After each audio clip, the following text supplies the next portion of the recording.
নাকি আমার মহলের দাসীর হাত ধরেছে।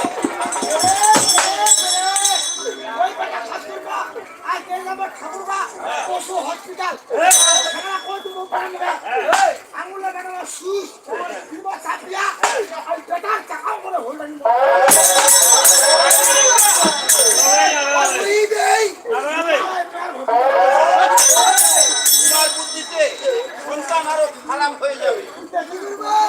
তাই আমি কি বলি জানো, আইরে ডেঙ্গা, ওই পুত্র যদি আমার ঘরেও না চায়, পুত্রকে বিবাহ না দিব, না রাখিব।